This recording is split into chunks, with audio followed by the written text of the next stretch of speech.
दोस्तों, हम अधिकतर फिल्मों, कहानियों और गानों में वादा शब्द को सुनते रहते हैं। यहाँ तक कि हिंदू धर्म में इस शब्द को परंपरा से जोड़कर देखा जाता है, जिसका उदाहरण शादी विवाह में फेरों के दौरान देखने को मिलता है, जब 7 फेरों के साथ 7 वादे भी किए जाते हैं। लेकिन क्या आप जानते हैं कि किसी भी इंसान के द्वारा किया गया वादा कहीं न कहीं दर्ज होता है? आध्यात्मिक दृष्टि से देखा जाए तो इस संसार में मानव योनि में पैदा होने वाले इंसान भले ही एक दूसरे से अलग धर्म में विश्वास रखते हों, लेकिन उनके द्वारा किसी के प्रति किया गया वादा उस वक्त तक कर्ज के समान होता है जब तक उसे पूरा नहीं कर दिया जाता। हम अपने किए हुए वादे को, जो भी हम वादे करते हैं, वह ब्रह्मांड में कहीं ना कहीं रजिस्टर्ड हो जाता है। तुम नहीं जानते हो, रजिस्टर्ड हो जाता था। इसीलिए हमारे यहाँ शादी विवाह 7 फेरा करके होता है, अग्नि के साक्षी में होता है, कोई लिखा पढ़ी नहीं होता है।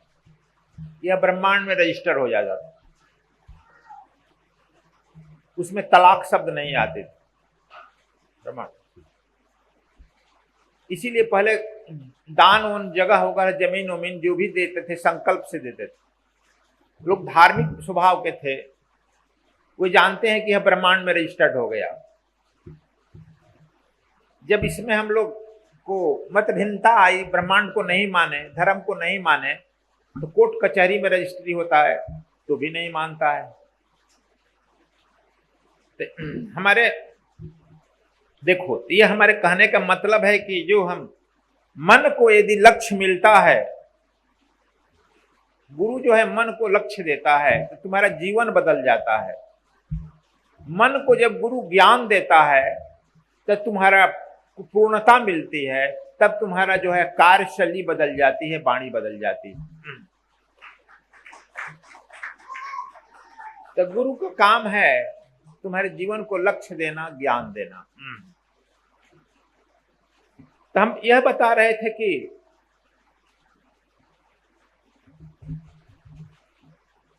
जब हम अपने वादे पर चलते रहते हैं तो हमारा जीवन जो है एक सूर में चलता है, एक अलाइनमेंट में ठीक चलता है। दोस्तों, साधना में बैठा जब कोई साधक ध्यान करते हुए अपने लक्ष्य रूपी परमात्मा को देखने लगे तो उसे ध्यान कहा जाता है।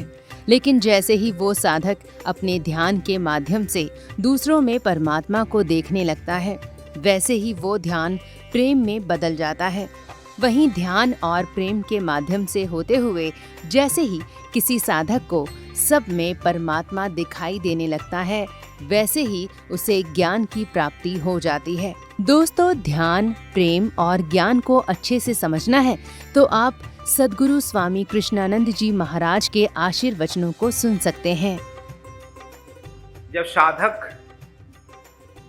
ध्यान करता है, भक्ति करता है, तो अपने अंदर भगवान को देखता है, तो इसे ध्यान कहते हैं।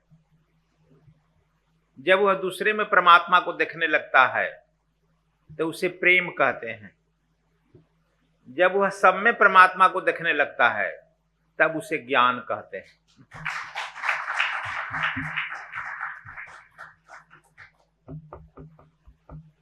तो जैसे मिट्टी होता है, साधारण मिट्टी को कुम्हार जो है हाथ से पैर से, देखा है कि नहीं, मुलायम करता, हाथ से पैर से डांट मुलायम करता है, तब उसके अनुसार उसमें से कंकड़ पत्थर निकालता है। जब बहुत मुलायम हो जाता है तब उसका अपने अनुसार घड़ा बनाता है। घड़ा में शीतल जल तब आपको प्रदान होता है। गुरु भी उसी तरह से भक्त पर, साधक पर काम करता है। लेकिन जब उसे डांटता है, फटकारता है, उसके अंदर के अहंकार को, रूपी कंकड़ पत्थर को निकालता है, तो उसमें बहुत सारे घड़े टूट जाते हैं, भाग जाते हैं। जैसे आपको बतावें, एक कुम्हार जो है घड़ा बना रहा था। ये आध्यात्मिक प्रेम, आध्यात्मिक ज्ञान और वादे को लेकर सद्गुरु के विचार हैं। आप क्या सोचते हैं इस वीडियो को लेकर? कमेंट बॉक्स में जरूर बताएं और सद्विप्र समाज सेवा संस्थान व सद्गुरु धाम से जुड़ने और अपना योगदान देने के लिए स्क्रीन पर दिए गए QR कोड को जरूर स्कैन करें।